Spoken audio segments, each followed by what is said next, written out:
Clock is ticking down to 9. Stu and Perry feeling fine. Digging through the plastic bins where the celluloid begins. Is it movie, film, or film? Watch the reels as we unspool them. Dusty covers on the shelf. Come find your cinematic set. What's in the Dropbox tonight? Forgotten gold in the dim light. B-movie gems or blockbusters like a cinematic cycle never stops. What's in the Dropbox tonight? VHS truth keeps it tight. Masterpiece or total mess? Dropbox discoveries. Take a guess. Ladies and gentlemen, boys and girls, children of all ages, my name is Big Stu, and as always with me is Perry. How's it going, guys? Hey guys, and this is another edition of Dropbox Discoveries. That's right. So, we've been talking a lot here, Stu. If you guys have been following along, me and Stu, in the last couple of episodes, we've been talking a lot about Arnold here lately. So, Yep. he's introduced me to some of them deep cuts. Everybody knows the Arnold movies, the Predators, Terminators, True Lies, Kindergarten Cop, even The Last Action Hero. But Stu, he's introduced me to some of the ones like The Villain, the Western. The Western comedy, The Villain. Raw Deal. Yep, Raw Deal is a pretty good one. What was the one? Red Heat. Red Heat, Yes, with Jim Belushi. Mm-hmm, Yeah, and also his very first movie was Hercules in New York. Yes. And he actually did a guest spot in one of the later episodes of Lucille Ball show. Oh, really? In the 70s. Really? Yeah, I had no idea. she did a Lucy show Yeah. in the 70s, and he played a massage therapist in there.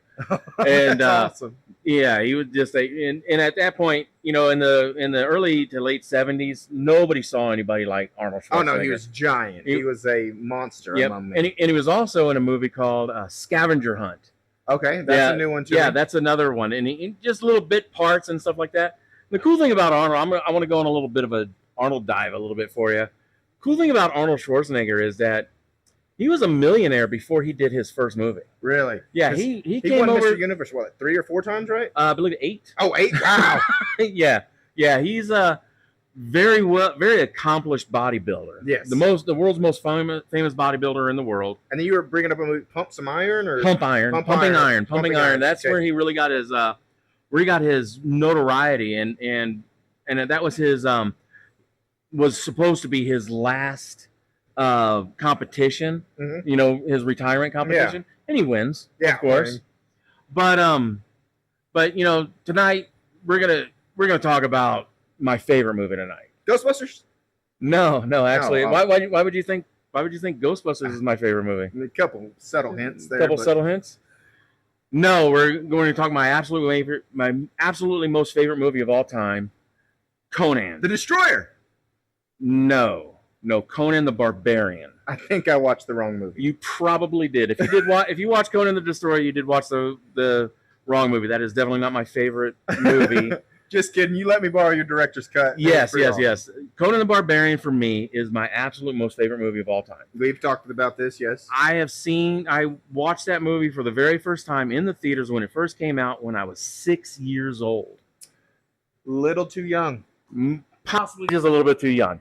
But ever since I watched it, it has stuck with me for my entire life. In fact, Conan the Barbarian was the very first VHS tape that I actually bought as an adult. Yeah. That's a great story. Yeah.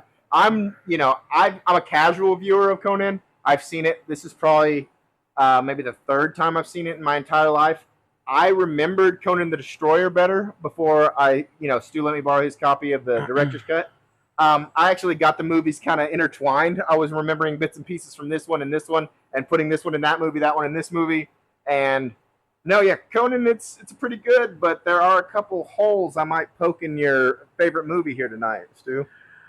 Well, you're entitled to your wrong opinion. But let's just talk about Conan the Barbarian a little bit. You watched it recently. Yeah. This is probably your 3rd, maybe 4th watch ever? Ever. Okay. I watched it once a week for an entire year after I bought the VHS tape. Who hurt you?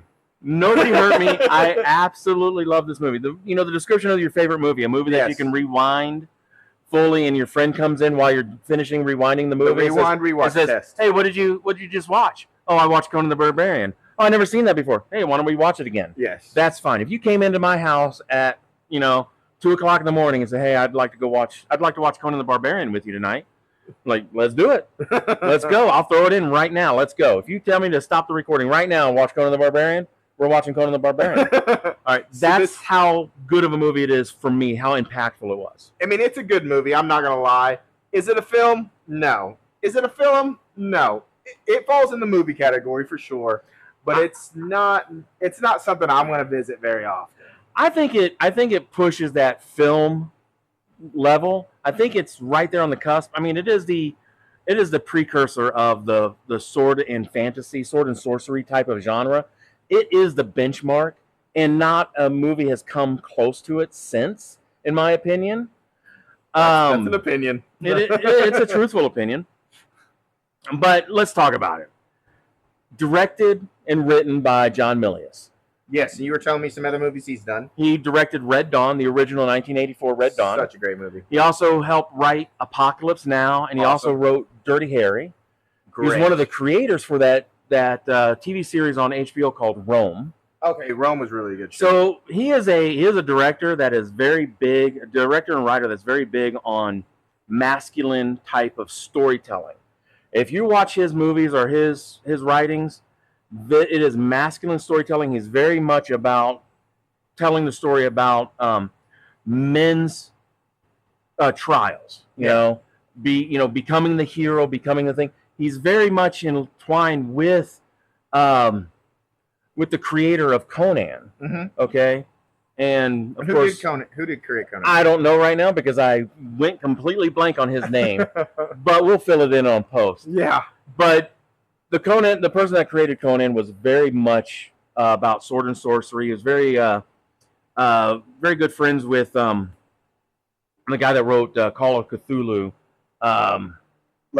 Lovecraft. Yeah, they were both extremely good friends. In fact, their stories kind of intertwine with each other. Their characters go back and forth with each other. Mm-hmm. And where Lovecraft was all about humanity can't really win over spiritual or demons and things like that, the writer of Conan was very much about the human experience and how that they can overcome by their will alone. Yeah. And but yeah, stars obviously it stars Arnold Schwarzenegger. We've talked about Arnold Schwarzenegger. We can talk about Arnold Schwarzenegger for 3 hours. Yeah, right? all day. Also, when John Milius was casting this, he cast mostly athletes. Yes, when we were going through the cast, that's what we were looking. We're like, wow, pro. Right. Yeah. One of the big ones is the person that played Valeria, his love interest, is Sandal Bergman. She is a very accomplished dancer. She was in All That Jazz. She was in Xanadu. She was in Love. Was it Love Comes to Frogtown or Hell Comes to Frogtown with Roddy Piper? Yes, she was in that. She other very horrible sword and sorcery movie. Right. She was also in Red Sonja. But she is a very athletic person and very athletic dancer. Also, the archer. The archer was Subutai. Subutai, yes. And played by Jerry Lopez. Yes. Jerry Lopez is a professional surfer. He's probably considered like in the top 5 professional surfers of all time. Yes. They call him Mr. Pipeline. Mr. Pipeline. That's an awesome nickname. And then, of course, the person that played Thorgrim, the guy with the big hammer. Yes. He is played by a good friend of Arnold Schwarzenegger's called, his name is Sven Othorsson. You'll see him a lot. He was in Red Heat. Mm-hmm. He was also in Hard Target with Van Damme. He was also the retired gladiator from Gladiator. Yeah. He's been in a lot. He was in The Running Man. He's in Running Man. Yeah. He's one of the whatever they're called. The Gladiator. Yeah, one of the no, he was a security guard in the Running Man. He was the big guy, the security. But he's been he's a award-winning bodybuilder as well in his own right. And then also Rexor, which was the second in command to Thulsa Doom. The dude that had his father's sword. Yeah, had his father's sword. That was played by Ben Davison. Ben Davison was an NFL player. Yeah, played for the Packers and the Redskins. Yeah. Redskin. Great football player. I believe he was Huge. a huge dude. There's not very many people that can stand next to Arnold and make him look small, and that dude, he's like 6 inches on him. Every dude. bad guy here made Arnold Schwarzenegger look a little bit smaller, And that's hard and to it's do. very hard to do. In this movie, this is Arnold Schwarzenegger's personal favorite physique that he ever had. Yeah, He said he never got better than this. This was the best physique he ever had for any film. he was Better than Terminator, better than Terminator giant. 2, and he was ginormous.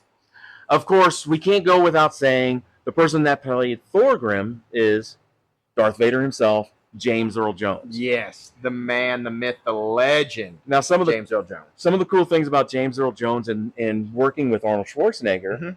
he was very complimenting to Arnold Schwarzenegger. Said Arnold Schwarzenegger could really act, Yeah. and you can see some of that in this movie. Yeah, it's one of his first movies, it's his first starring movie, and you can see that he has some acting chops in this movie. Because he really has to act. There's not a lot of dialogue in this movie. Not a lot of dialogue in this movie. There is a little bit of dialogue, but still the movie moves very well. Yes, and you brought it up beforehand.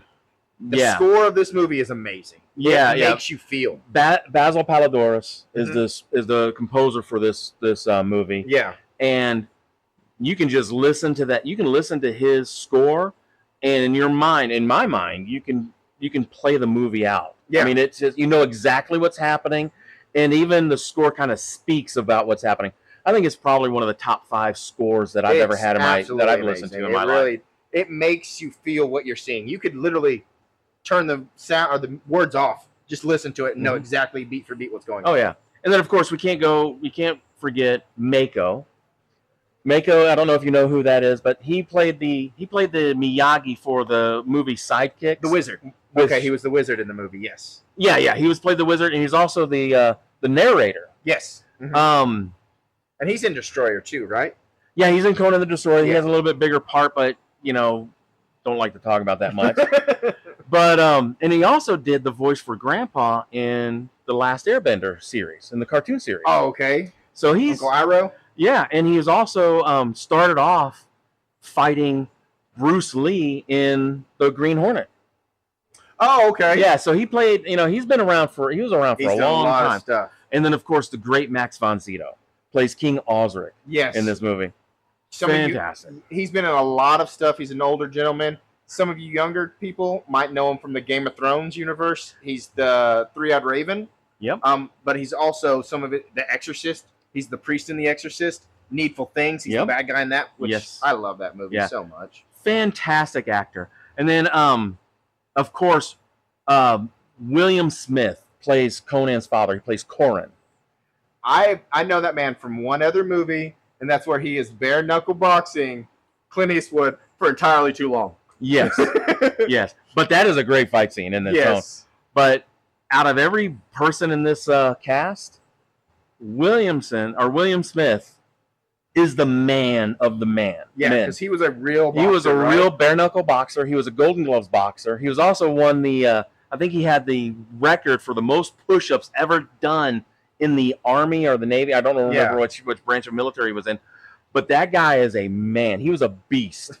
And he's been in a lot of movies. He's been in a lot of TV shows in the 70s and 80s. Yeah. He always plays the heavy or the kind of like the little bit of a bad guy. Yeah. But fantastic. He was great. And I want to say one thing. I'm going to quote a line from a person. Okay. And you tell me who this person is.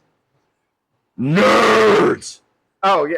Ogre from Revenge of the Nerds. Nerds. This is his first movie. Oh, really? He plays one of King Osric's guards. Oh, okay. I believe it's the guard that brings them into the palace. Okay, is this like face covered? I didn't. No. I I think it's that main guy that's right there. I didn't recognize him at all. Yeah, no, I did not recognize him at all. But this is one of his very first movies, uncredited, of course. But yeah, that's the cast. Yeah. So the movie starts out where you get to meet the village that Conan lives in. You meet his father. They're making the sword, which me and Stu talked about this beforehand. very unrealistic. That's not how you make a sword at all. Right. You don't quench a sword in snow. It just doesn't work. Well, That's why it breaks at you the don't end. pour the metal into a cast either. Yeah. No. Hilt to tip all too. Right. Yeah. So that's why the sword breaks at the end. It's a poorly Maybe. made sword. Maybe. We learn about Crum, the god. Crom. Not Crumb. Crom. Crom. Yeah. The god there that they kind of. Yeah, Crom lives high on his mountain, and if you go before him, you will have to recite the riddle of steel. Yes. Right. Yeah. Nobody really knows what the riddle of steel is. The riddle of steel has been revealed. It has been. I watched the movie. I don't know the riddle. Well, there's a couple things in there. Thulsa Doom thinks that steel isn't strong, the flesh is stronger. Yes. What is a sword without the hand that wields it? Right? Corin thinks that the steel is your companion. It is more reliable than anything else that you have. You can trust it. You trust the steel more than man, beast, or woman. Yes. It's never going to fail you. But the true riddle of steel is not the actual sword, and it's not the actual person. It's the will, your steel will. That is the riddle. That's the answer to the riddle, and that's what you find with Conan in the story. Is his will is what gets him through everything. Yes. So we go through the sword making process. We get a little backstory there with the family and the god and all that stuff, and then the village gets attacked. Oh yeah, it gets attacked by James Earl Jones's character's horde. One thing I do have to say about this movie, it looks amazing. It absolutely looks phenomenal, and James Earl Jones's outfit, the snake armor, is some of the coolest armor I've ever seen. In his nice green eyes. Yeah, that part when he's sitting there with his helmet on before he takes his helmet off, I'm intimidated watching it. I'm like, he looks on top of that horse. I could imagine being a kid seeing that. I would have been terrified. Oh yeah, yeah. That opening sequence is just beautiful. The opening sequence with Corwin and Conan on the mountain talking, the background, that looks just amazing. Yes, it's just so amazing. Really, and then of course the village raiding was phenomenal. I mean, it's brutal, and it has to be brutal to kind of to get to understand what's happening. You know. And then in that opening scene, there's like 3 how many decapitations are in this movie? There's probably 10 or 15. There's a few. There's a few. Just gonna say, there's a few of them. Or Star Wars, everybody gets their hands cut off, and Conan the Barbarian, everybody's heads get cut off. Yeah. And of course, he gets. How brutal is it? He's standing there, holding his mom's hand, and just falls right there. Yeah, falls right there. Hair. Oh yeah. It's absolutely brutal. And the kid that they cast for the young Conan, he looks like a 6-year-old Conan. He's pretty good, dude. Yeah, 6-year-old Arnold Schwarzenegger. He looks pretty close. So after the village elders, the adults are killed, it looks like they take all the kids and they take them to start grinding whatever. They're just in a wheel, walking forever as Conan goes from young Conan to jacked giant from just pushing this pillar his whole life. So a fun thing about that is you see all of the kids and everything that get there, and it's insinuated that they just all die. That's what I'm saying. There's like 20 kids, just die and off. Like Conan's the only one that makes. And then Conan is revealed, and it's a great reveal. I mean, his head is down, and that music builds up, and then he's up, and he's no longer struggling on this wheel. He's just pushing it. Fun fact about that wheel: this is a practical effect, right? That wheel existed. But it was built and engineered so well that you barely had to touch it to make it move. So he's having to fake really push it. They had the crew on the other side of the wheel restraining it, pushing against Arnold Schwarzenegger, so they had something to push against. That's hilarious. And that is probably couldn't keep fantastic. up either. Oh yeah. And so go ahead. So then after that, he gets kind of taken off of the wheel. And looks like he kind of gets thrown in like a gladiator pit, and he starts fighting for his life. Oh yeah! You get a couple little montage of him fighting probably 10 or so guys, and just cutting with him fighting with different weapons and learning all this different stuff. So that was originally supposed to be a longer sequence, and one of the people that he was fighting in there was actually a woman warrior that he actually decapitates in the scene. that's supposed to be, but it's a woman war. And she was I believe she was one of the secretaries for one of the producers of the film. Okay. Right. And they just needed her in there. And it's a very brief clip, but she's in it. And I think there is a sequence that's very blink if you miss it. Yeah. Of him holding her severed head up. Okay. But throughout that sequence, it's supposed to be a little bit longer, kind of showing him using multiple different types of weapons and learning how to be a warrior. Yeah. So that's a good day at the office. A good day at the office. Get your head decapitated for forever. And then after that, he kind of gets, they start giving him women. He starts kind of doing all that kind of stuff. Kind of starts living high on the hog as a gladiator a little bit. And then something I found, I still don't understand. Why did that guy let him go? So during that period, you realize that he's kind of being studied out. Yes. Okay. So, and then he's also being taught philosophy and swordsmanship and things like that. Mm-hmm. And in fact, he's in there with the Mongols. Actually, it was with Genghis Khan is what he's supposed to be sitting there with, right? And they're all he's in court. He's holding court with people, and he has that famous line. The first line that he speaks in the whole movie. They ask him what's best in life, and he says, "Crush your enemies, see them driven before you, and hear the lamentations of their women." Brutal, brutal. But what is realized is his handler is realizing that he cannot keep him caged any longer. Mm-hmm. At some point, Conan is going to rebel and kill him. There's no stopping it. Might as well just let him go. And that's the realization. And he's like, "You're free. Go away. Here, just go." There's no longer, you can't cage this animal any longer. It's like trying to cage a lion that wants to just completely, eat you the whole time that he's there, right? At some point, you're going to be like, it's either I'm going to have to let him go or, So that's the meaning why he was let go. Okay. So he's let go. He takes off running. He's chased by some wolves or dogs.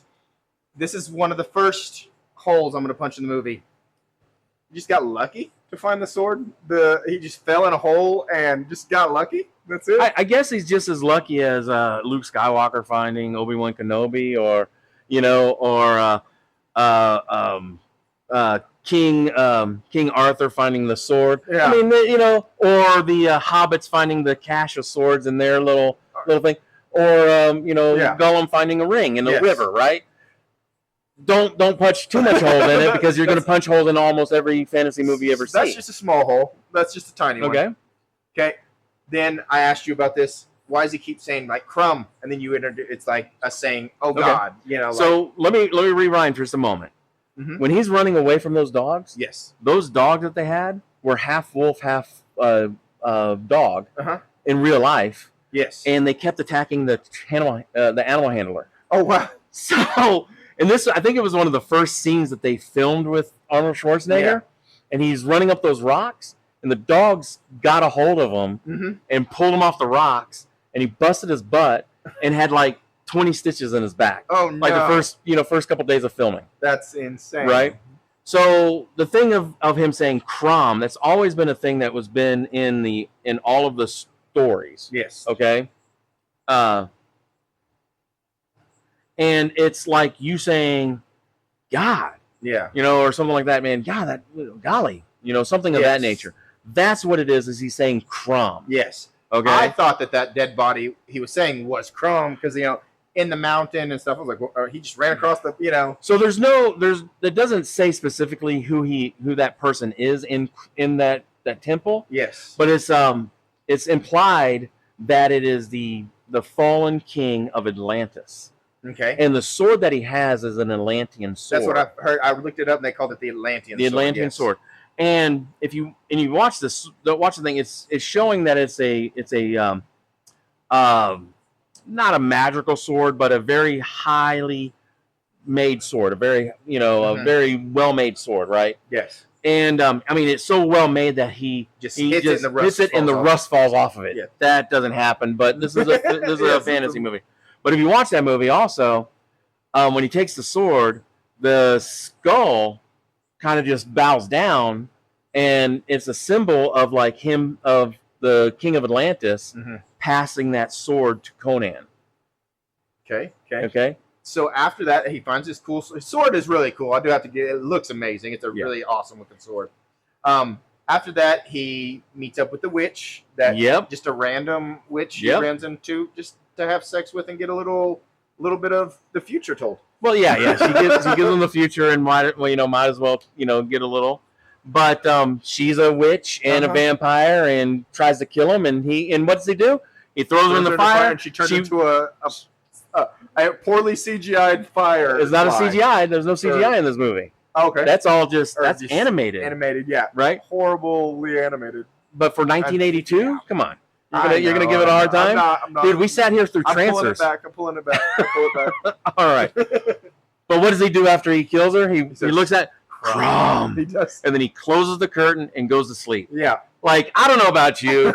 I'd probably leave the house. I'd be like, I'm done. I'm going to go on. No, he's like, yeah, she's no longer here. I'm going to go ahead and stay. Not happening. So, and then he meets Subutai right after. That's where he meets Subutai. Once again, coincidence, just happens to be going down this path. The dude is chained to a wall to be fed to wolves. Yeah. And we don't ever find out why he's chained there. Nope. Just chained there. Just dinner for wolves. Yeah. And he introduces himself as a thief archer. And I'm like, this guy's out here multi-classing and stuff. Yeah. This is a D&D movie. They're multi-classing, right? We got a barbarian. We got a thief and archer. We got a witch. You know, I mean, it's pretty cool, right? And of course, they do a montage. There's a few montages in this movie. Yes. And it does need the montage, but this is a well-crafted montage. Mm-hmm. It's not just filler. It does kind of tell a story. Yes. And it shows them going through the couple little towns they go through, the villages, kind of doing some I wouldn't say shady thing, but maybe backhanded things. Probably some backhanded things. One thing that they didn't do is buy a horse. Yes, they just ran. There's multiple scenes of them just running. Yeah, running through the woods. Yeah, and if you ever play Dungeons and Dragons, that's pretty much what you do in the Dungeons and Dragons too. Not a lot of horses around. And then they get into that big town for the first time where they see the tower. Oh yeah. And they commence to getting drunk. Oh yeah, of course. Going down some back alley, and Conan decides that he wants to punch a camel. Punches a camel. Knocks it. It's a very famous scene. Camel was trained to be punched out like that, and it just boom. Now, and then of course they meet Valeria, which once again super coincidental. There happened to be breaking into the tower the same night she's breaking in. They don't even have rope. It's kind of like almost as coincidental as like Han Solo coming to the Death Star, having the mortal enemy of Darth Vader and his kid. Coincidental. I mean, it's the Force brought them together. Sure.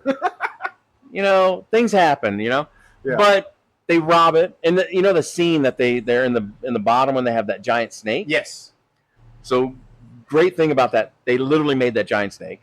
Oh, okay. It's a practical effect. It looked really cool. And the eye was amazing. And then Conan stabs it in the gullet, right, and holds it up. And then Subutai shoots the arrows into it, right. So they really shot arrows above Conan's head, above Arnold Schwarzenegger's head. Wow. John Milius is a very good archer. Oh, really? And he, like the director, is literally just shooting arrows. Yeah, and he shot the arrows into the head, 3 feet above Arnold Schwarzenegger's head. Thunk, thunk, thunk. Yeah, so those arrows are not like coming out of the thing like they normally do. Yeah, they are actually shot into them. No string, nothing like that. Yes. Just dunk, dunk, dunk. This is one of the things we talked about too. I don't know why James Earl Jones has the worst security at every one of his temples. Like literally, they just climb up the side, and there's already ropes. Let's just take the ropes. It's almost it's like a theme for him. I mean, in all the Star Wars movies, I mean, it's like kind of the same security, right? Death Star, just one. I mean, like some farm boy in a VW, destroyed the Death Star. Yeah. So all the holes that you have to apply to all. I'm poking. Yeah. So they get through. They kill the thing, the giant snake. They get out of there. Or he actually finds the amulet, the necklace. So he's been looking at the shield that of the people that stormed his village, and he finds the amulet and he ties it together that this snake cult is the people that came after his family. Which I don't see why it would be that hard to put everybody that attacked your village was covered in snakes. I mean, it's kind of, you put those two and two together. True. Small area. Yeah. You know. They get away with everything. They get out, they go on a bender. Of course. And that's the thing is the producers of this the producers of this were very against these sequences of him getting drunk and all that stuff. They're like, he's a hero. Like of the movie. And they're like, and John Milius is like, no, he's not a hero. He's not a hero in this movie. He doesn't become a hero in this movie. He's just Conan. He's learning to be a hero. Right. He's starting. And of course they're captured by King Osric. Yes. And they get brought in, and I think, being the first time rewatching it, I couldn't remember. I'm like, are they in trouble here? What's going on? No, this dude's just like, all right, you guys were able to get into that tower, steal that stuff, kill that snake. I need your help. And he just pulls out the rubies. He's like, go save my daughter. And he's like, take what you want. Take what you want. And what does he say? What does he say? At some point, jewels lose their sparkle and gold loses its luster. Mm-hmm. And not all is left is the love of a father for his daughter. Yes. I mean, great line. And for being such an amazing, massive actor, he's in 4 minutes of the movie? Like very little of the movie. Right. They bring him up a couple other times, but you never see him again after that scene. Well, the other thing is that was cut out of that is that all those guards actually kill him after they leave, after Conan and his partners leave. Yeah. Because they're all corrupted by the snake cult. Oh, okay. Yeah, so that's not in the theatrical. It's not in the theatrical or the director's cut either. Yes. It was completely cut out. And the reason is all the blood packets that were on Max von Sydow. Mm-hmm. The guy that was stabbing him kept missing it, so they had to keep redoing it. Yes. And then finally at the last part, when he finally hits it, Max von Sydow starts cracking up and ruins the scene. So John Milius is like, all right, we're done. We're not going to do this anymore. We'll talk more about blood packets here in a minute. Yes, sir. So after that, we get put on the adventure, and Conan's the only one that's going to go. The girl and the archer, they decide they're not going. They just gave us a handful of rubies. We already got a whole bunch of stuff. Yeah. Let's just go live. We're going to an impenetrable fortress. We're going to all this stuff. We're not going to die. But no, Conan's on a war path. He's on revenge at this point, and he knows what he's going to do. He doesn't care about saving the girl. Nope. He cares about it. Revenge. 100%. Very much so. Yes. And of course he meets Mako, the wizard. That's when he first meets the wizard. And the whole time you're hearing the narrator of him. And then you finally get to see him there. It's halfway through the movie, if not a little bit more. Oh, yeah. Yes. Yeah. And so you meet him. He talks. You get a little scene with him. You get the camel. He gets to ride a camel. Gets on the camel. Can't ride it with a crap. And then he goes into, and it's kind of, and what it is it's kind of symbolizes what was happening in the late 70s, early 80s, all these cults that were pulling in. Mm-hmm.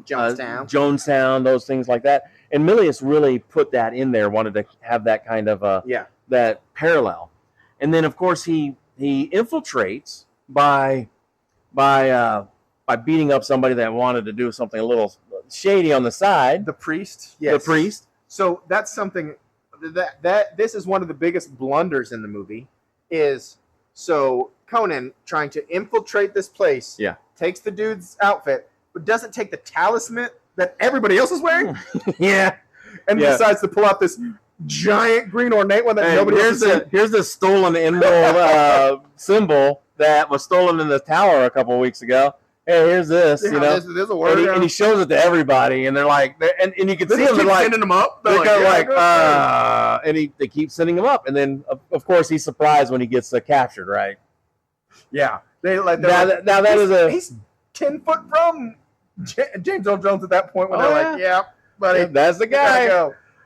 So here's a cool part. Okay, all right, I'm gonna poke a little bit of a hole in my own favorite movie. Okay, this is the first time that so if you watch the part where he's talking to the priest and getting ready to beat him up, if you look in the far background, yes, right, kind of up on one of the hills, you'll see modern tents. Oh, okay, right, it's very, very small, very minute. Yes. And actually the camera frame actually widens out where you can see it, and then it does one of these little shifts, like it's like, oh, I can't do that. I also liked in that scene where he's like, let's go away where nobody can see us. There's still like 12 dudes, like, barely an eye shot of you guys right now. You know, but he infiltrates. He gets captured. Yes. And then, of course, he meets James Earl Jones. He gets absolutely brutalized before that. They have him beat up by the time James Earl Jones comes and talks to him. And I think if you watch that, when they throw him into the fountain, when they beat him up, if you watch it, he clips the top of his head right on that fountain, and and then he lands, and he's just like, boom. Yes. He doesn't move much anymore after that. So that's when you get the flesh versus steel speech. Right. And you see the power of Thulsa Doom. Mm-hmm. He has so much influence over people. He basically, to prove his point, he says to a woman that's up on a cliff, and he says, "Come, my child, come," and she just jumps off.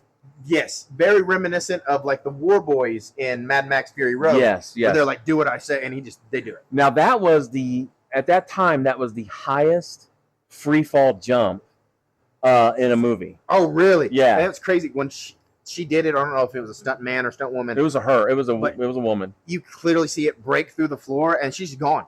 Oh, yeah. So there's, just boom, and it's pretty awesome. It's pretty awesome.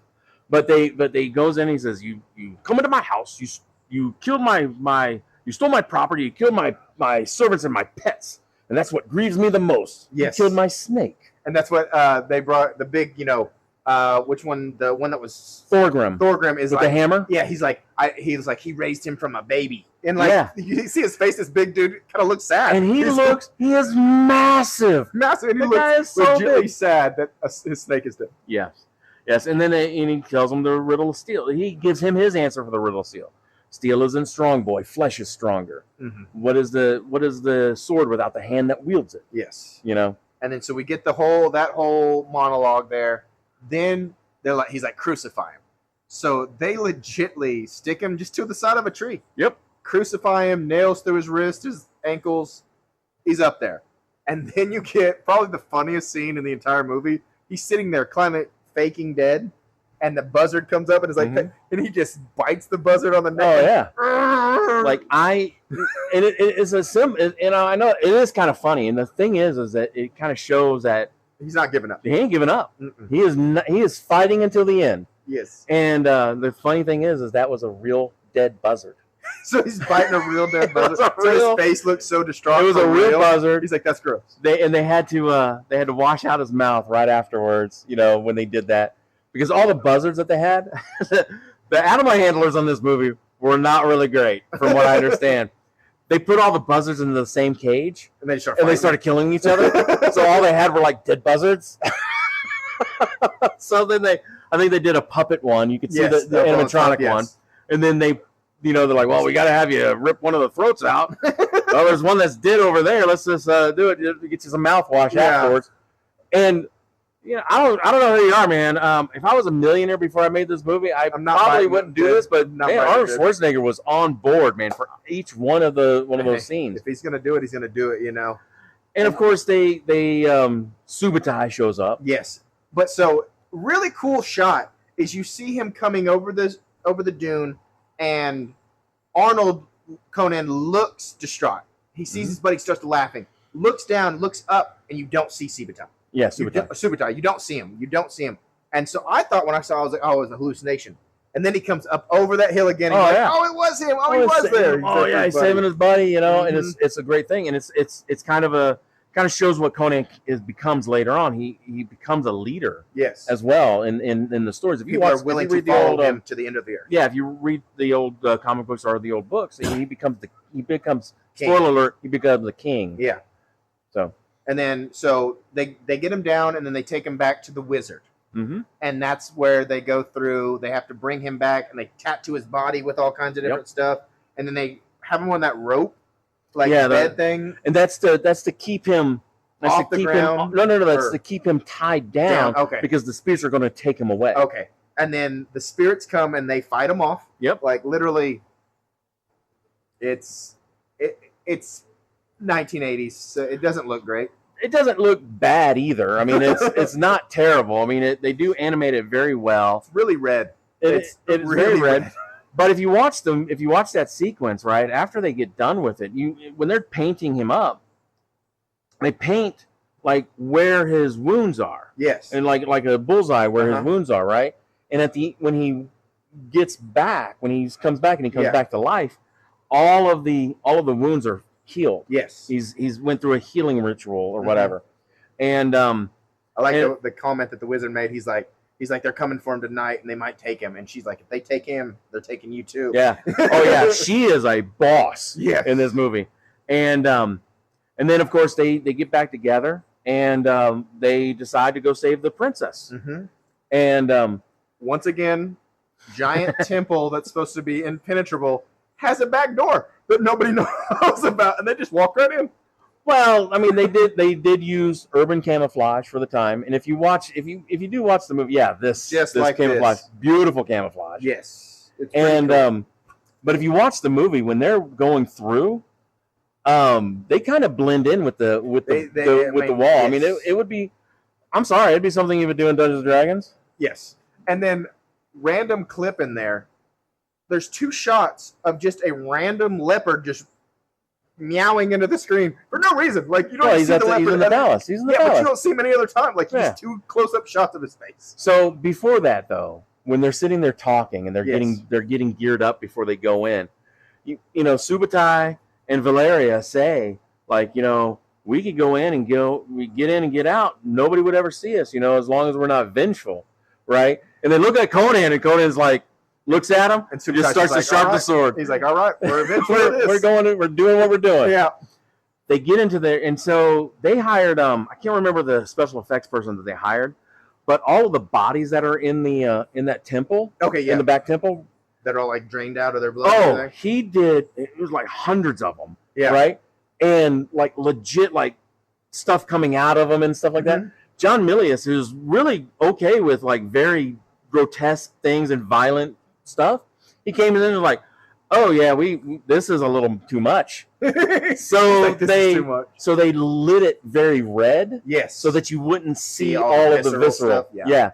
And it kind of shows like when you follow a snake cult, you're gonna be in 2 different places. You can either be here where you're getting fed, or you can be in the palace where a giant orgy. Where you're having a giant orgy. Yes.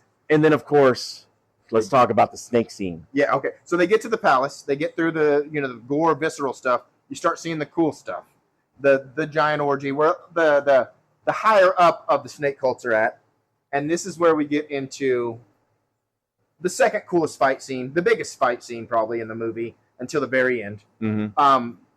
But they start, just murdering these people while they're in murder hobos in this movie. Oh my goodness. Middle of getting some action, having some dinner of, severed hands and whatever's in that green stew. Mm-hmm. And this is where the blood pact comes up. So there's a scene, I was talking to you about this, where... Stop for just a second. Yes. I want to comment on the orgy. Okay. Comment on the orgy. So the orgy, they hired a bunch of people. Uh-huh. And they got super drunk during that scene. And apparently, I don't know if it's true or not, but it's rumored that it's not completely fake. Oh, okay. There's like real stuff that was happening. There's some method actors going on in there. Not saying that is I'm proud of that or anything like that, but it is. I mean, it got really risque. Okay. And one of the reasons is because of the blood packets. Okay. The blood packets because Arnold Schwarzenegger refused to put anything in his mouth or on his skin that was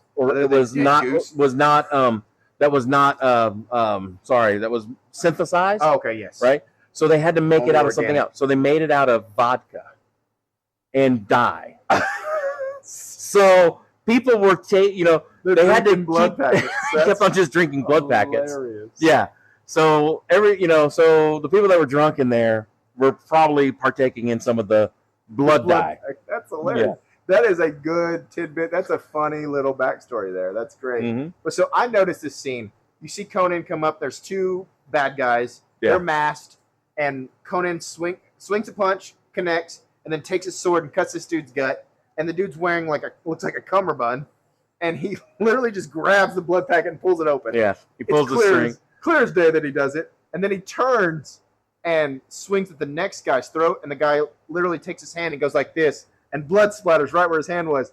And for a split second, you actually watch Arnold. His hair's kind of hiding it, but you can see him break character for just a split second. Yeah. He grins like, this is hilarious, and then goes back to being straight face. Oh, yeah. And it was, I rewound it 3 times just to see that little part of him. Now, you know me. I love good fight scenes. Yes. But I'm really not a big fan of like overworked fight scenes. I think fight scenes can be more subtle than overworked. Okay, yes. Okay, so I'm not a huge. I enjoy the Phantom Menace, but I don't think the fight scene between Obi-Wan Kenobi, Mace Windu, and Darth Maul is great because Mace Windu.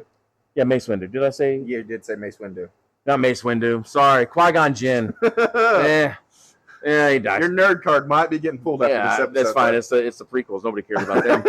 But what I'm saying is all of that showmanship is great. It's fantastic. I love it. It's great. But it kind of sacrifices the drama of the story. I think if you slow it down, there's more drama and more things that are being said in the fight scene with Darth Vader and Luke Skywalker in Return of the Jedi or Empire Strikes Back than what's being said in that fight sequence. More sizzle, less steak. Right. Yes. Yeah, I like a little bit more steak. Yes. But then we get what you were going to talk about, the snake change scene. Oh yeah. Which, for being the time, looks amazing. That's the best cut scene in the whole. And it's all miniatures. It's miniatures, a full size snake, cool. And it's a miniature that crawls off. But of him just coming back, and it's cut shots. Yeah, you see a little bit of the transformation, and then it's just cut shots. He has the eyes, and then his face, and then he's the full snake, and goes off. And of course, he knows stuff is coming down. Yeah, he knows it's happening. He's like, all right, I can't stay here. Yeah. But the sequence when Conan just gets over that bowl, that huge, the green severed hands, just tips it over. There's not a lot of help with him doing that. He pretty much did it himself, and that does not look like clearly see he's flexing and putting everything in behind. Oh yeah. And then of course Rexor and Thorgrim come in, and the first words out of Rexor's mouth that you ever hear of him is like, "You." Like, we thought we killed you. Yes. Like, oh my God, how did you get here? Alive? We just crucified you. And where everybody else is like, Valerian's like, come on, let's go, and then you get out, and Conan's like, I'm right here. It's a fight time. This is time to fight. And I'm telling you what, man, it's not a very fast fight. It's not. I mean, not a long fight. No, it's quick. But that dude, the way he's swinging that. It's not a hammer. It's a log on a stick, dude. Right. It's massive. Well, the axe that he has a double-headed axe with double axe blades, axe heads on it, and he hits Conan. Conan blocks it with his sword, and then he just pulls him into his And Conan has, Arnold Schwarzenegger has no choice. That's where I'm going. Yeah. And then puts him down against the pillar, and then he swings the hammer against the pillar, and the pillar cracks, the head comes on, hits Rexor, and then the pillar falls down, and Thorgrim is just kind of looking at it like, what? I can't believe I knocked that He looks at the hammer and like, oh my goodness.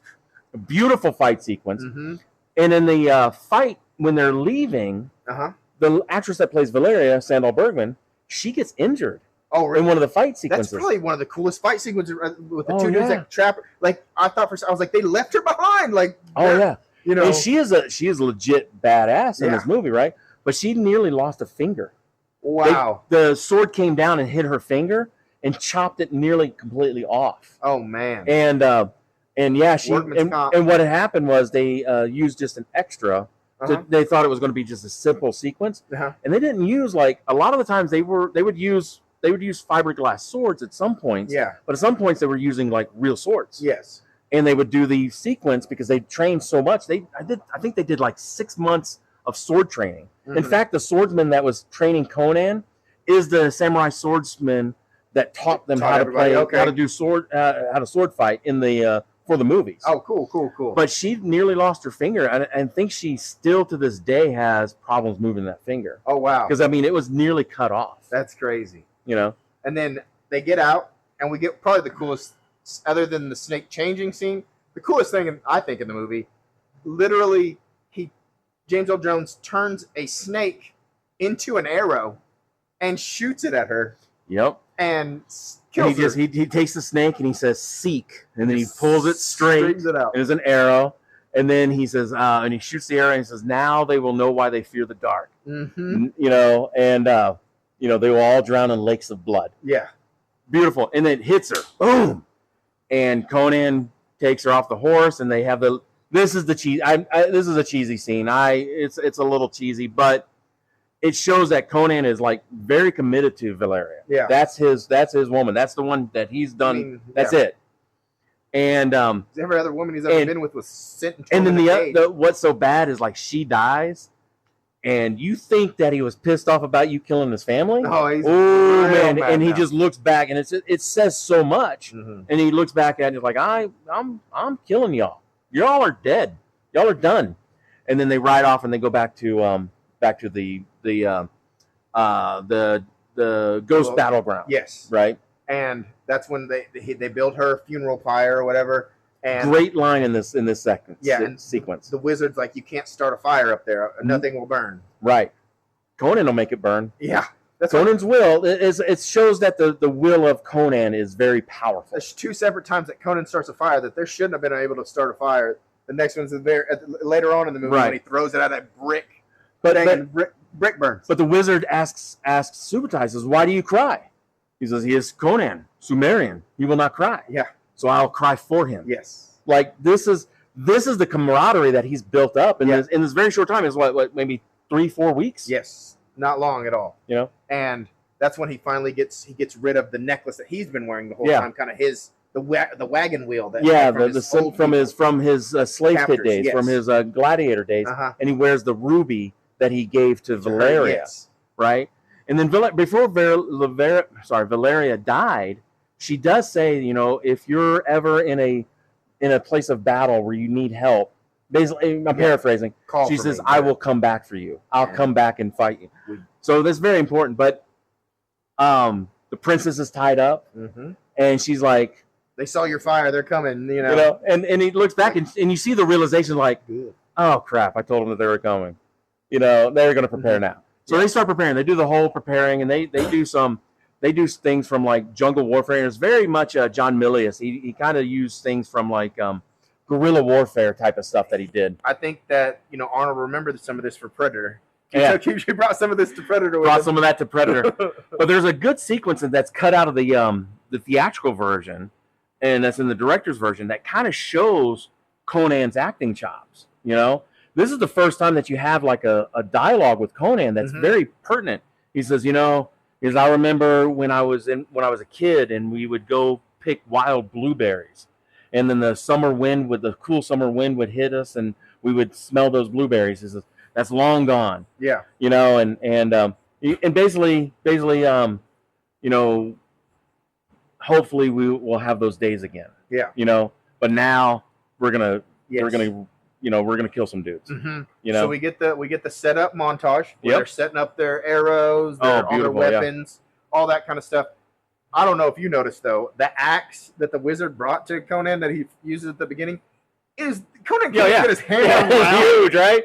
So it's kind of insinuated that these were left over. If you remember the story from Conan, giants ruled the earth. Yes. So these feel like the leftover weaponry from the giants. Yeah, because it was like even in his hands it looks huge. And then this is the other thing. This is a very pertinent part. In a world that wizards, demigods, demons exist, right? All right, you have Conan, who does not pray to Crom. Crom doesn't want pray. No. Pray. He wants you to do on his own. Yes. But Conan finally prays to Crom, and he literally says, "This is the first time I've ever prayed to you." He says, Crom, I've never prayed to you before. I have no tongue for it. Yes. No one will ever remember if we are good men or bad.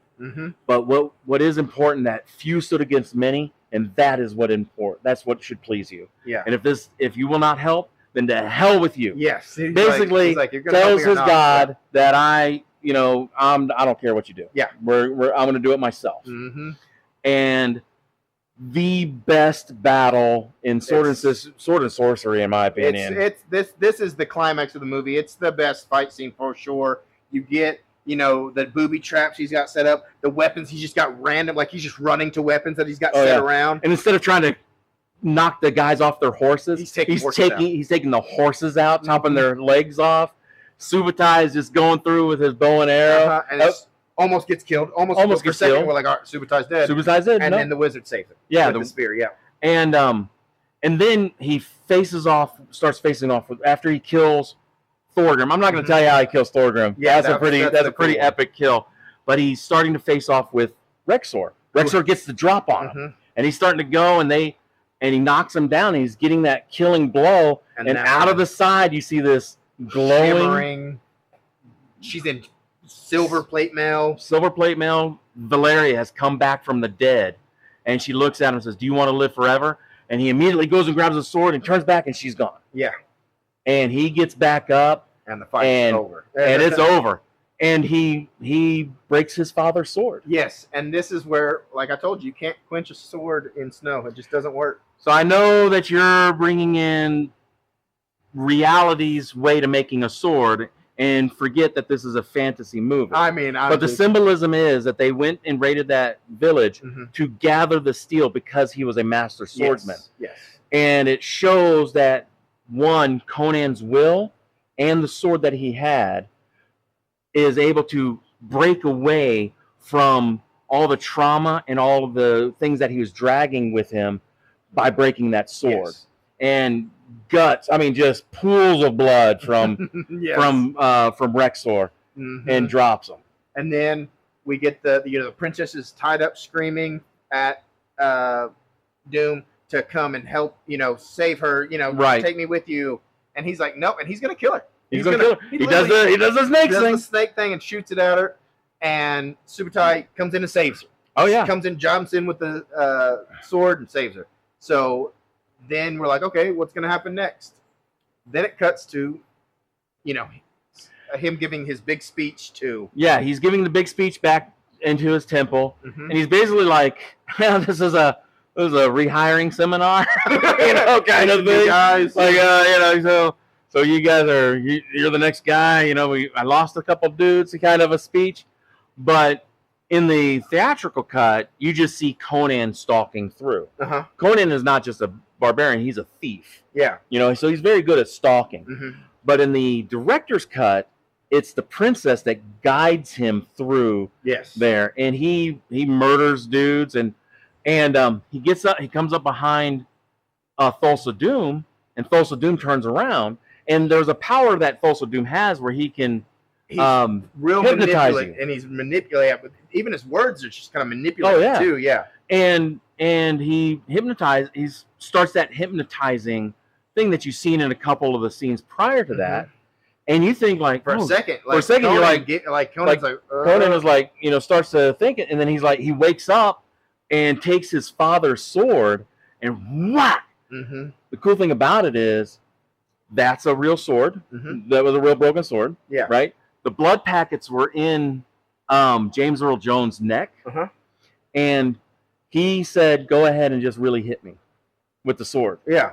And when Conan grabs the back of his head, whack, and hits him, he's hitting all this padding. Yeah. But James Earl Jones trusted Arnold Schwarzenegger so much that he was like, hit that spot. Just go ahead and hit that spot and let's get the take. Yeah. And he chops off Thulsa Doom's head. There's not this big epic fight scene. When I was a kid, I was a little disappointed in it. Yeah. But now as an adult, I'm like, that's perfect. Yeah. Just end it. End it. And he throws his head off into the crowd, and he drops his sword down the stairs. And the cool thing is in the theatrical cut, it just kind of goes for him kind of thinking, and then he takes the torch or the pyre. Fire, whatever. They have these hanging fires. He takes it and he swings it and he throws it to the temple and burns the temple down. A stone temple. It's still a temple. But anyway, he he does that. But when he turns, and then he just walks off. He's done, right? Yeah. It fades out. In the director's cut, she's there, and she starts to worship him. And he's like, there's nothing that he says. Yeah.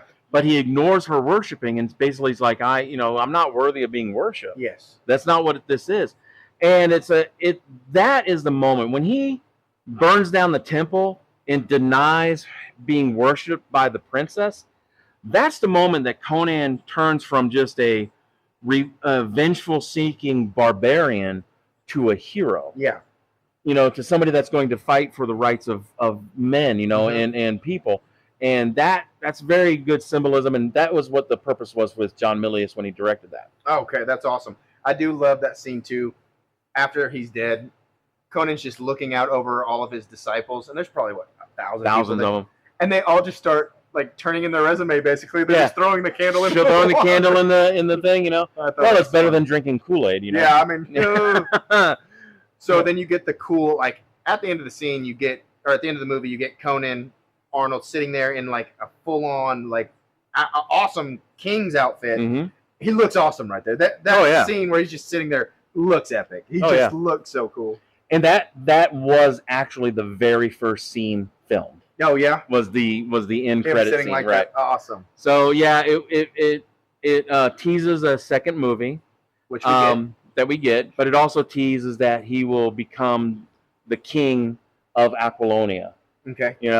And we got two movies. We got Conan the Barbarian. We got Conan the Destroyer. Conan the Destroyer is a little bit disappointing, but there's some good things in it. It's fun.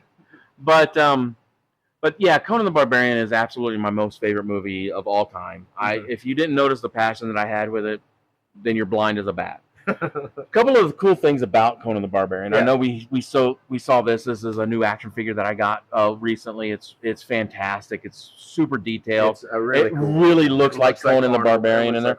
I was wondering, this whole time we've had Adam sitting here, all the He-Man. So I don't know if you remember, there was a movie called, Star Wars. And I think I've heard of it once or twice. And the producers of Star Wars went to Mattel and said, "Hey, we would like to make toys for Star Wars." And Mattel was like, "No, that's going to Kenner. No, let's go to." And then they went to Kenner, and then Kenner made a boatload of money. Yes. Right. So then the producers of Conan the Barbarian, they were like, "Well, we want to get on the toy scene as well," and they went to Mattel, and they said, "Hey, we would like to do some toys." And Mattel's like, "Yes, let's do your toys." And they started producing toys, right? They started coming up with ideas for the toys for Conan the Barbarian based off of what they were seeing. Yeah. And then they found out, like, this is a rated R movie. There's a lot of blood, and guts. This is a hard R movie. This is like this is hard R for our time period, right? Yes, for the 80s. And then they said they paid out the money that they had to pay out to cancel the contract, right? And everybody walked away. And then the same year, 1 year prior to Conan the Barbarian come out, they released Masters of the Universe. Yes. Okay? Masters of the Universe looks strangely like Conan the Barbarian. Thulsa Doom in the comic books is actually a skulled head wizard. Oh, really? Okay. Right? And I don't know if you know this, but his arch enemy for He-Man is Skeletor. And what is Skeletor? He's a skeleton. He's a skulled head wizard. Yeah. And so there was a lot of similarities, and the producers of Conan the Barbarian actually sued Mattel, and saying that, you just took all these ideas and made He-Man. Yeah. What they didn't know is that they were actually developing He-Man prior to Conan the Barbarian. And they were just going to kind of tie that into They were just going to take whatever they had started producing and use that to make Conan. Uh-huh.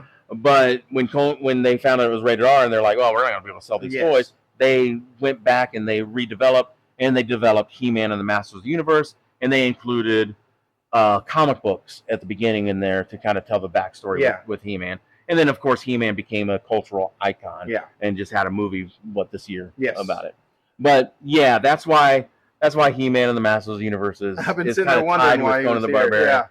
But, so let's get down to it, man.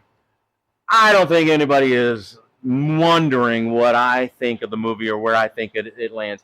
I solidly think it is a film. I think it transitions from just being a regular movie to a film based off of cinematography, directing, acting. I mean, you had some powerhouse actors in there. And then the overall score just moves that movie fantastically. It does. I will concede to that. Score is absolutely amazing. The cinematography is great. The set pieces are phenomenal. They look so good. That's one thing that the whole time I was watching this movie, I'm like, for a sword and sorcery movie in the 80s, this looks awesome. Like, and that's what even like the extras, like a lot of the times, like they throw them in just like random scraps. No, they looked good too. Like every single soldier looked awesome. Oh yeah. Yeah. So I'm going to say, for me, not quite a film. It's a movie for sure. But not quite a film. Is it something that would I watch it weekly? No. Will I watch it again? Maybe. Probably. I'm probably going to watch The Destroyer tonight since I did watch the Barbarian today. So I'll probably watch Destroyer tonight just to you don't ever have to watch Red Sonja. Okay, no, I'm not. I watched that one time in my life. I'm not going to watch it again. And I'm not going to watch, even though I'm a Jason Momoa guy, I'm not going to watch the remake. That remake is absolutely horrid. It's not good. Right? Yeah. I mean, I like Jason Momoa, but it was bad casting all the way around. Yeah, that one's rough. But for Conan, the Conan the Barbarian, Arnold Schwarzenegger, I'm gonna say it's a movie, guys. It's a really, really good movie. Not quite a film for me. I mean, a film for me. I think it's a movie, and it transitions into film based off of when you find out the underlying story that they were trying to tell. Got it. So that's going to be it for us tonight, guys. That was our discussion of Conan the Barbarian. Check it out. Tell us what you think about it. We would really like to hear your comments. Yeah, most definitely. And we're always taking ideas for next great hidden gem movies. So if you got any good ideas, let us know. But, for tonight, that's going to be it, guys. So please like, subscribe, and comment. Thank you, guys. You have a wonderful night. See you on the next one. Later, guys. What's in the Dropbox tonight? Forgotten gold.